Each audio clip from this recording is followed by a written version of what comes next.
Título: un problema, una solución. Esto nos conduce de nuevo al comienzo, cuando la diminuta idea loca pareció emerger en la mente del Hijo de Dios. La diminuta idea loca de que el Hijo de Dios podría estar separado de su fuente, que es la perfecta unidad y el perfecto amor. Evidentemente, si la separación de la perfecta unidad fuera posible, esta unidad no podría seguir siendo perfecta. Y si no hay perfecta unidad, no puede haber Dios. En un curso de milagros, a Dios se le define como perfecta unidad, amor y plenitud, lo que significa que su esencia y realidad como espíritu puro es indivisible, inseparable e indiferenciada y perfecta, plena, tal como lo es su único Hijo. No hay ningún lugar en el que el Padre acabe y el Hijo comience como algo separado de él. Lección 132, 12.4. Por lógica, y el sistema de pensamiento del curso es muy lógico, basándonos en el párrafo anterior, se deduce que Padre e Hijo, Dios y Cristo, causa y efecto, no tienen ningún sentido. Son conceptos dualistas que tienen sentido para nosotros, que vivimos en un mundo dualista en que el concepto de Padre e Hijo nos es muy familiar. Este no es el caso del cielo. Me gustaría señalar que, aun cuando el curso utiliza lenguaje trinitario, Padre, Hijo y Espíritu Santo, donde el Hijo no es Jesús, sino el Cristo, que somos todos, se dice muy claro que no hay Trinidad, puesto que Dios es el primero de la Santísima Trinidad, texto 7.175, y no existe un segundo ni un tercero. La perfecta unidad no puede tener segundo ni tercero. Por lo tanto, en verdad, no hay Trinidad. No hay lugar donde el Padre termine y el Hijo empiece, como algo separado de él. El estado de perfecta unidad. Por lo tanto, la diminuta idea loca de que podríamos estar separados de nuestro Creador y Fuente es imposible. Pero una vez que esta idea pareció haber surgido en la mente, nos la tomamos en serio, y el nos al que hago referencia es el Hijo colectivo y separado. Esto es antes que existiera un mundo de diferenciación y de fragmentación. Había un solo Hijo que, llevado por el sistema de pensamiento delirante de su demencia, creyó que se había separado de su fuente. Sin embargo, esta creencia no puede constituir el problema, puesto que nunca ocurrió. ¿Cómo podría ser el problema lo que nunca ocurrió? El problema es que creímos que ocurrió, lo que significa que no es el pensamiento de separación lo que constituye el problema, sino la creencia en él.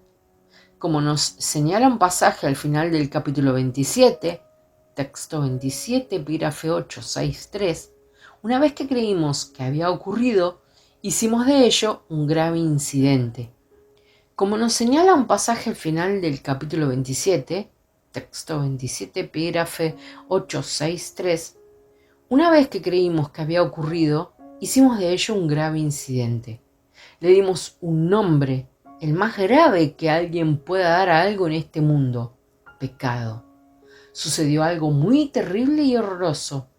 Destruimos la perfecta unidad, y todo porque creímos que existíamos y queríamos esa existencia sin que nos importase cuál fuera el coste ni para quién. Este es el principio de la mitología del curso. Es importante comprender que esto es un mito. Describe algo que nunca ocurrió, pero lo describe de una manera que podamos entender, puesto que comprender lo que fue el error original nos ayuda a lidiar con todos los errores en nuestra vida cotidiana.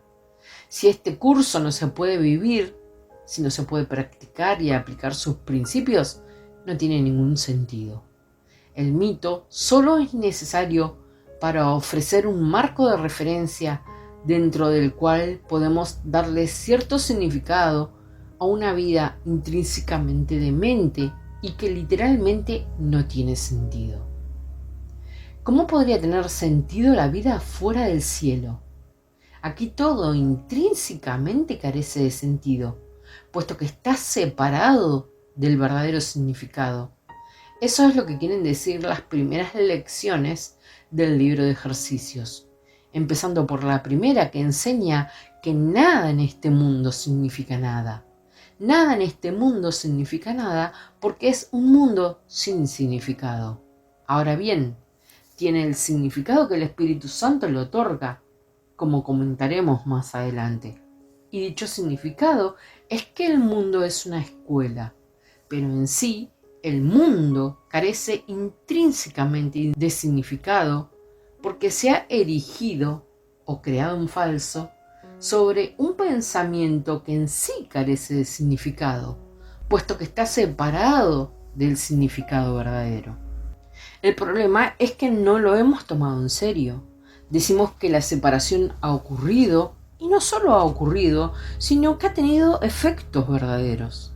Todos los acontecimientos que pasan en el mundo son los efectos reales de aquella diminuta idea loca, cuando nos creímos separados de nuestra fuente. El cosmos es el efecto en el nivel macroscópico y el cuerpo es el efecto en el nivel microcósmico. El problema no es la diminuta loca idea. El problema tampoco es el llamado pecado en contra de Dios. Hacer añicos la perfecta unidad. Tampoco es la crucifixión del Hijo de Dios, que dicho sea de paso se convirtió en el fundamento del mito cristiano de que nosotros crucificamos a Cristo, el nombre que el curso da al Hijo de Dios. Nada de esto es el problema. El problema es que nos lo creímos y pensamos que en verdad había sucedido. Esta distinción es fundamental, puesto que va al corazón de la situación del sanador no sanado, que cree que hay un problema. A Freud, a pesar de su inteligencia y genialidad, se le escapó este importante punto. De hecho, se podría decir que incluso siendo ateo, estudió el problema religiosamente.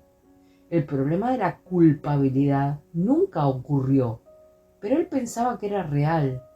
Nadie ha escrito con tanta lucidez el funcionamiento del ego, al que él denominaba la psique o el inconsciente. La cuestión es que allí no había nada con lo que trabajar. Muchos me habéis oído citar lo que Jesús dijo a Helen cuando canalizaba el curso. Helen era básicamente freudiana, como Bill. Freud sabía reconocer algo malo cuando lo percibía, solo que no sabía que las cosas malas no existen. Esta línea es un resumen perfecto de la brillante creatividad de Freud y de su extensa contribución, pese a que su visión de la mente era muy limitada. Detectaba algo malo cuando lo veía, conocía el sistema del ego por dentro y por fuera, pero no sabía que el sistema de pensamiento del ego no existe. Por eso el curso explica que no tenemos que analizar al ego.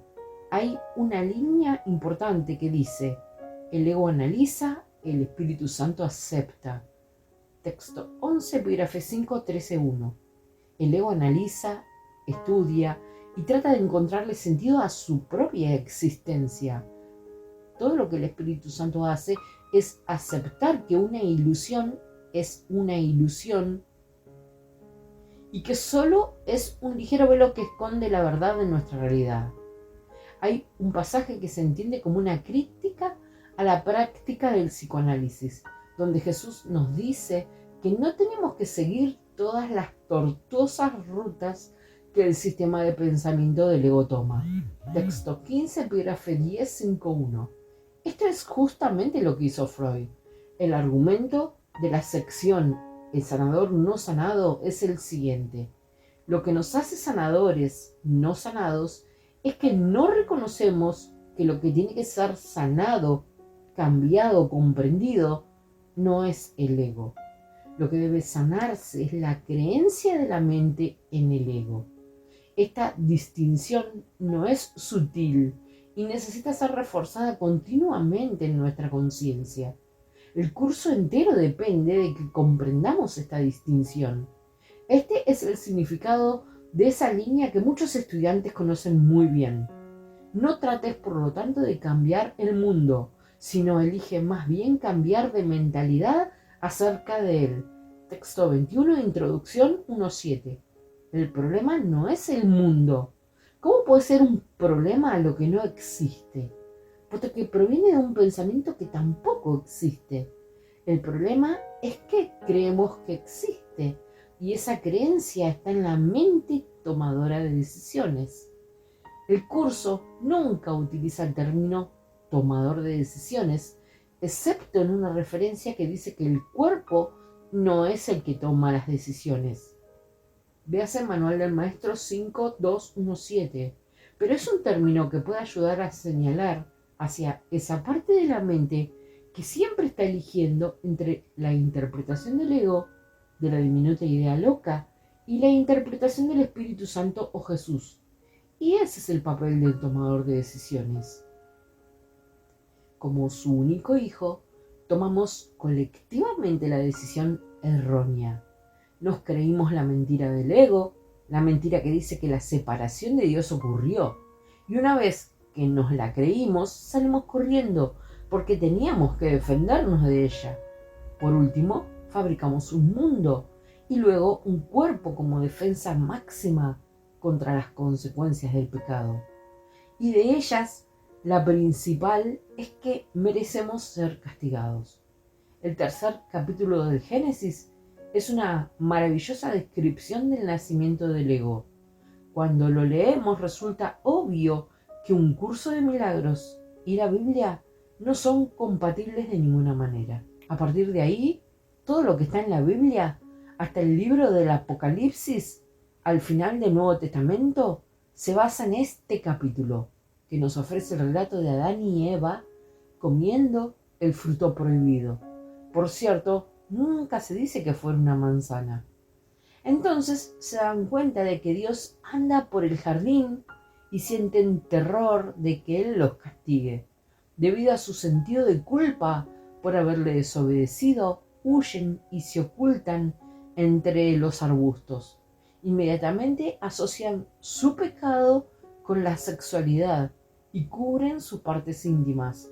De aquí el cristianismo deriva el pensamiento de mente que consiste en relacionar la sexualidad con el pecado.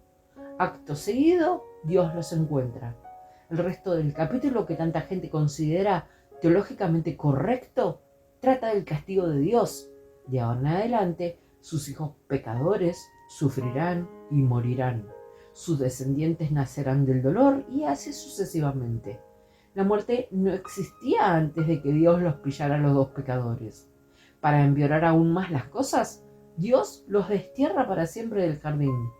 Los expulsa a patadas del cielo y luego hace que unos ángeles con lanzas flamígeras monten guardia para asegurarse de que nunca puedan regresar. El resto de la Biblia, tanto el Nuevo como el Antiguo Testamento, se fundamenta en el pecado y en el demente plan de Dios para la salvación de su pueblo, que son los descendientes de los dos pecadores originales. Piensen lo que piensen de la Biblia, por favor, no digas que es como el curso, o que el curso es como la Biblia, es como el agua y el aceite, o mejor aún, es como comparar el día y la noche, son de distinta naturaleza. Ese capítulo del Génesis cree que la separación de la voluntad de Dios sucedió realmente y supuso un hecho tan grave que incluso él se dio cuenta. Ese es el detalle del actor. Dios se percató del pecado y se lo tomó tan a la tremenda que se puso en pie de guerra. Me gustaría recalcar que si estáis buscando un prototipo de sobreactuación, el ejemplo por excelencia es el Dios bíblico. Está claro que tiene una reacción excesiva. El padre más abusivo del mundo no le llega ni a los talones a la ira de Dios. Y todo eso por nada. Es Dios quien tiene el problema de autoridad. Se desafía su autoridad y se pone a tono vengándose. Por lo tanto, Nunca te metas en líos con los poderosos, porque cuando sientan que se cuestiona su autoridad, la usarán contra ti. Una vez más, el prototipo es Dios. Todo se basa en la creencia de que la separación de Dios, denominada pecado, realmente ocurrió y fue muy grave. Sin embargo, lo cierto es que nunca pudimos separarnos. Esto es lo que un curso de milagros llama el principio de la expiación, el principio de corrección del Espíritu Santo que se encuentra en la mente recta. Recuerda que en este punto de nuestro mito no existe el mundo, ni el cuerpo, ni el cerebro. Por favor, no relaciones la mente errónea y la mente correcta con el predominio del hemisferio izquierdo o derecho del cerebro. No tienen nada que ver lo uno con lo otro. Una persona puede tender a utilizar más el hemisferio izquierdo y estar en la mente correcta, o usar el hemisferio derecho y estar en la mente errada. La mente y el cerebro no tienen nada que ver. El cerebro no es la mente y la mente no es el cerebro, aunque las decisiones de la mente se reflejan en el cerebro. El problema es que nos tomamos la separación en serio y creímos que Dios iba a castigarnos por haberla llevado a cabo. Por lo tanto, para escapar de su furia, por supuesto que totalmente inexistente, fabricamos un mundo en el que poder escondernos. Un mundo que es lo opuesto al cielo. Así, todo lo que el cielo es, el mundo no lo es. El cielo es el inmutable e indiferenciado, el hogar eterno del perfecto amor, la perfecta unidad y la perfecta plenitud. Aquí todo es exactamente lo opuesto, porque el yo del ego es lo opuesto al glorioso ser que Dios creó. Habiendo fabricado este mundo y creyendo mágicamente que aquí podríamos escondernos de Dios, nos fragmentamos en billones y millones de pedazos, cada uno alojado en un cuerpo. Nuestra charla se limitará al Homo sapiens, aunque esto sería aplicable a cualquier otra forma material del universo. A partir de aquí, el cuerpo se convirtió en la manera de defendernos de la mente, donde Dios nos destruiría. En otras palabras, la mente se convirtió en un campo de batalla, en el que estábamos en guerra contra Dios. Recordad que el Dios verdadero no sabe nada de esto. Nos escondemos de Dios escapando aparentemente para refugiarnos en un mundo y en un cuerpo. Entonces, el cuerpo, el hogar de la relación especial, se convierte en el principal medio para defendernos de la ira de Dios. Desplazamos nuestra creencia en la ira de Dios hacia todos los demás. Por eso es que el curso dice que el problema de autoridad es la raíz de todo mal. Texto 3, epígrafe 673. Y no el dinero, como dice la Biblia. Originalmente, el problema de autoridad es con Dios, y luego en nuestra vida se desplaza a todas las demás autoridades. Sin embargo, el problema nunca es con nadie aquí. Nunca tenemos un problema con Dios. No hay ningún Dios que esté enfadado. Ninguno contra quien se haya pecado. Existe solo un Dios de amor y unidad, cuya realidad ni siquiera está muy por encima de este mundo, puesto que su ser no tiene nada que ver en absoluto con este mundo. Esta es la razón por la que Jesús dice que el amor no es posible acá. Texto 4, epígrafe 3.4, donde siempre se expresa de una persona a otra o de una persona a un objeto, sustancia, actividad, causa o libro, especialmente si tiene la tapa azul. Eso no es amor. No puede ser amor si es desde una persona a otra, porque eso es dualidad. El amor es unidad no dualista. Lo que es posible en el mundo, como dice el curso, es reflejar el amor del cielo. Y este es el significado del perdón. Por ejemplo, la lección 46, la lección 60. Fabricamos el mundo y el cuerpo como defensas contra un pensamiento que nunca ocurrió. Cuando te das cuenta de esto, comprendes por qué Jesús nos dice una y otra vez en sus enseñanzas que deberíamos reírnos y mostrar una dulce sonrisa. No debemos tomarnos nada de este mundo en serio, en el sentido de que ejerza poder sobre nosotros. Debemos hacerlo así porque literalmente el mundo fue hecho como defensa contra algo que nunca sucedió y es simplemente absurdo. Uno de los mayores chistes de la historia del mundo es que hemos denominado al ser humano Homo sapiens, que significa hombre sabio. Hombre en el sentido de la especie, no en el género. ¿Cómo podríamos ser sabios si continuamos tratando de resolver el problema del cuerpo y del mundo cuando ninguno de los dos existe? Y ambos se fabricaron para defendernos de un pensamiento que no existe y de un Dios que tampoco existe.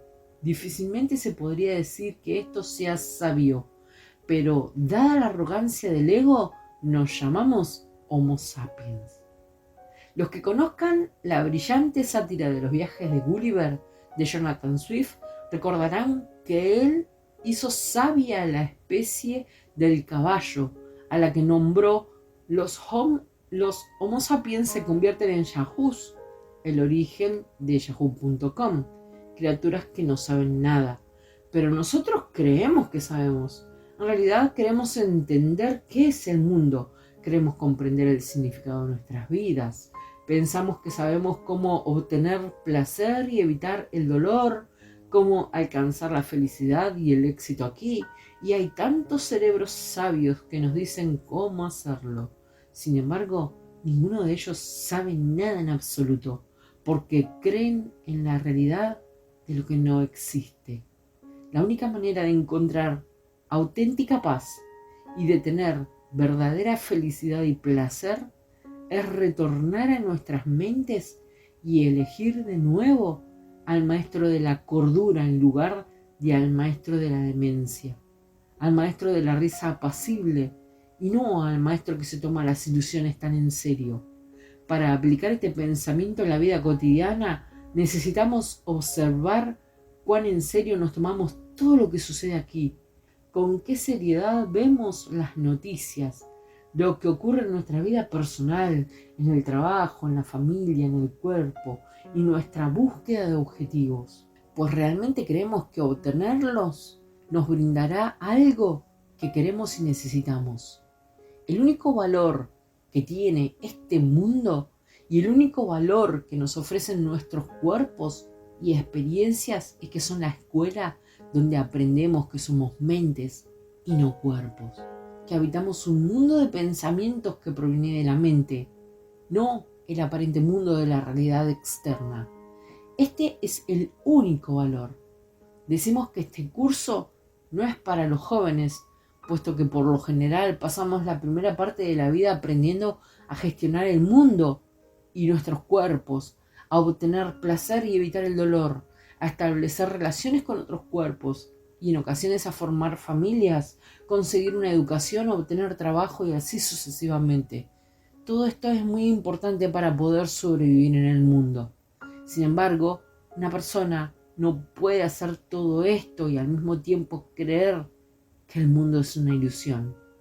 Por eso, normalmente, hasta que no hemos avanzado un poco en nuestro recorrido en la vida, por lo general alrededor de los 30, unas veces antes, otras después, no nos damos cuenta de que, como dice el libro de ejercicios, el mundo que veo no encierra nada que yo desee. Lección 128. Reconocemos cuán demente es este mundo, que aquí no funciona nada por mucho tiempo.